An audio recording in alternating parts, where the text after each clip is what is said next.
بسم الله الرحمن الرحيم. والثاني المصدر وهو اسم حدث اشتق منه الفعل وإنما سمي مصدرا لصدور الفعل عنه فيكون محلا له. ترجمہ: اور دوسرا مصدر ہے وہ اسم حدث، اور وہ حدث کا نام ہے اشتق منہ الفعل، جس سے مشتق کیا گیا ہے فعل، وانما اور نہیں ہے سوائے اس کے سمیہ مصدراً اس کا نام رکھا گیا مصدر، لصدور الفعل عنہ بوجہ اس سے فعل کے صادر ہونے کے، فیکون محلا لہ تو وہ اس کا محل ہوگا۔ مطلب یہ ہے کہ عوامل قیاسیہ میں سے دوسرا مصدر ہے۔ مصدر حدث کو کہتے ہیں جس سے فعل مشتق ہوتا ہے،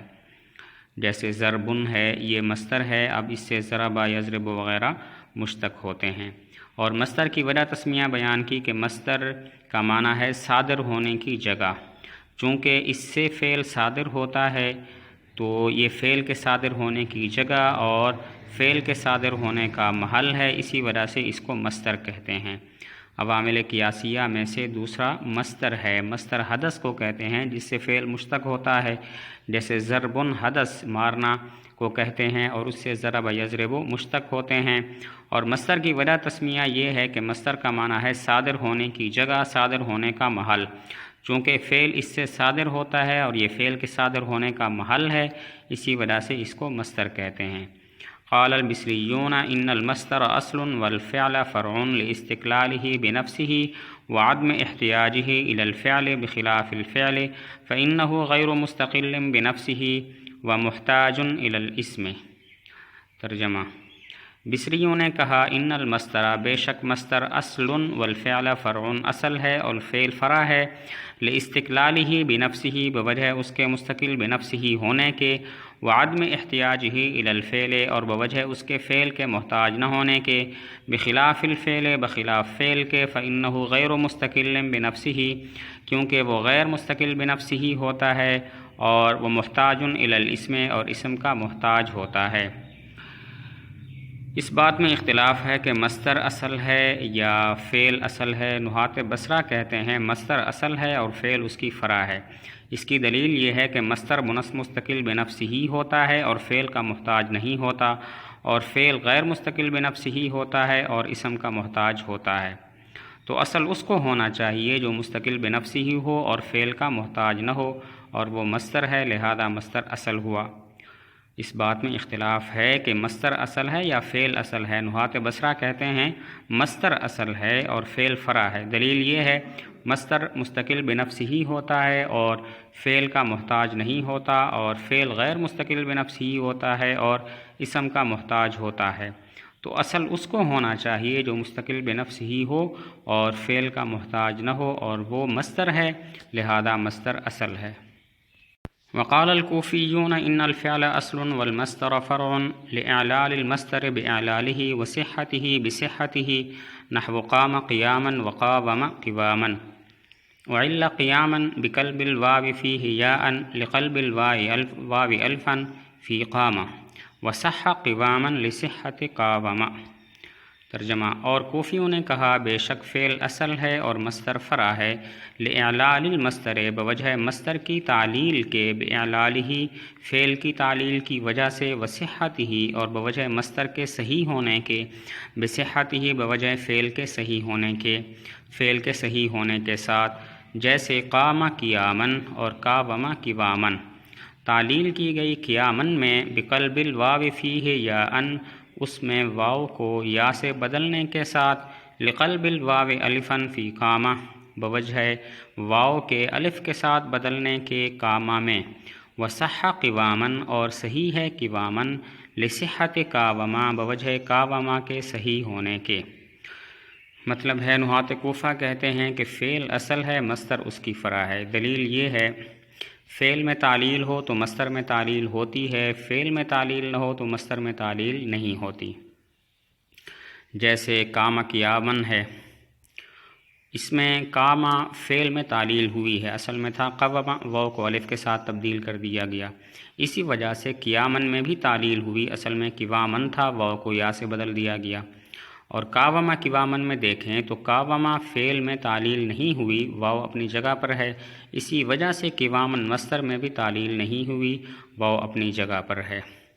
تو ان مثالوں سے معلوم ہوا کہ فعل میں تعلیل ہو تو مصدر میں تعلیل ہوتی ہے، فعل میں تعلیل نہ ہو تو مصدر میں تعلیل نہیں ہوتی۔ اس سے معلوم ہوا فعل اصل ہے اور مصدر اس کی فرع ہے۔ نحات کوفہ کہتے ہیں فعل اصل ہے، مصدر فرع ہے۔ دلیل یہ ہے کہ مصدر میں تعلیل ہو، دلیل یہ ہے کہ فعل میں تعلیل ہو تو مصدر میں تعلیل ہوتی ہے، فعل میں تعلیل نہ ہو تو مصدر میں تعلیل نہیں ہوتی۔ جیسے کام کیاون، اب اس میں کامہ فعل میں تعلیل ہوئی ہے کیونکہ اصل میں تھا قوامہ، واو کو الف سے بدلا، تو اسی وجہ سے قیامن مصدر میں بھی تعلیل ہو گئی، اصل میں قوامن تھا، واو کو یا سے بدلا۔ اور کاوامہ قوامن میں اگر دیکھیں تو کاوامہ فعل میں تعلیل نہیں ہوئی، واو اپنی جگہ پر ہے، اسی وجہ سے قوامن مصدر میں بھی تعلیل نہیں ہوئی، واو اپنی جگہ پر ہے۔ تو اس تفصیل سے معلوم ہوا فعل میں تعلیل ہو تو مصدر میں تعلیل ہوتی ہے، فعل میں تعلیل نہ ہو تو مصدر میں تعلیل نہیں ہوتی۔ معلوم ہوا فعل اصل ہے، مصدر فرع ہے۔ ولا شك أن دليل البصريين يدل على إصالة المصدر مطلقا ودليل الكوفيين يدل على إصالة الفعل في الإعلال فلا يلزم منه إصالته مطلقا ولو كان هذا القدر يقتضي الإصالة يلزم أن يكون يعد بالياء وأكرم متكلما بالهمزة أصلا وباقي الأمثلة فرعا ولا قائل به أحد۔ ترجمہ، اور کوئی شک نہیں کہ بصریوں کی دلیل یدل و دلالت کرتی ہے اعلیٰ اصالت المصدر مطلقاً مصدر کے اصل ہونے پر، اور کوفیوں کی دلیل دلالت کرتی ہے اعلیٰ اصالت الفعل فی الاعلال تعلیل میں فعل کے اصل ہونے پر، فلا یلزم پس لازم نہیں آتا اس سے اصالتہ مطلقاً فعل کا مطلقاً اصل ہونا، ولو کان ھذا القدر اور اگر اتنی مقدار یقتضی الاصالۃ تقاضا کرتی اصالت کا، یلزم ان یکون یعد تو لازم آئے گا کہ یعد یا کے ساتھ اور اکرم متکلم حمزہ کے ساتھ اصلاً اصل ہو،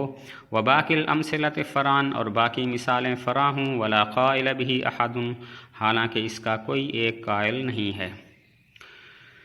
مصنف یہاں سے اپنا فیصلہ سناتے ہیں کہ مذہب نحات بصرہ کا راجح ہے اور نحات کوفہ کا جو مذہب ہے وہ مرجوح ہے، کیونکہ نحات بصرہ کی جو دلیل ہے وہ اس بات پر دلالت کرتی ہے کہ مطلقاً مصدر اصل ہے، اور نحات کوفہ کی دلیل اس بات پر دلالت کرتی ہے کہ فعل تعلیل میں اصل ہے، تو اس سے یہ لازم نہیں آتا کہ فعل مطلقاً اصل ہو۔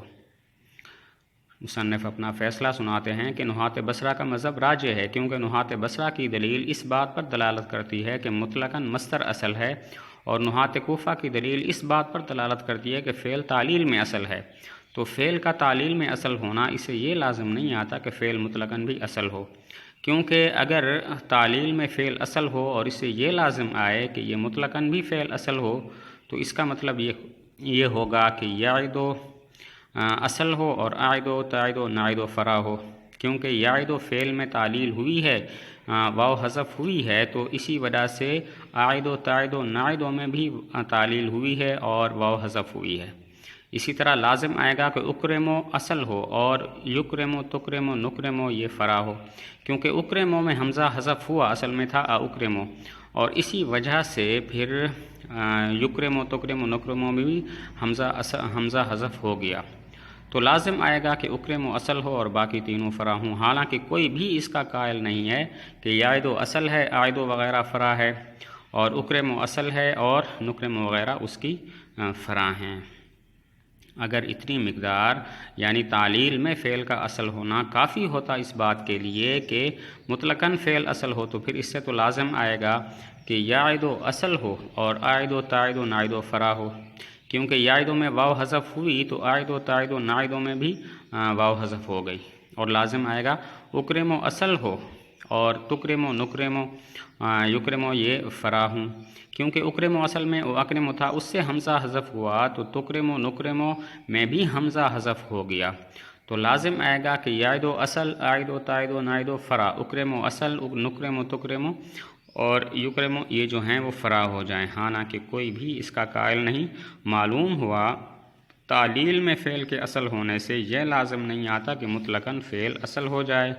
تو اس سب کا خلاصہ یہ نکلا کہ نحات بصرہ کی دلیل راجح ہے، نحات بصرہ کا جو مذہب ہے راجح ہے کہ مصدر اصل ہے اور فعل اس کی فرع ہے۔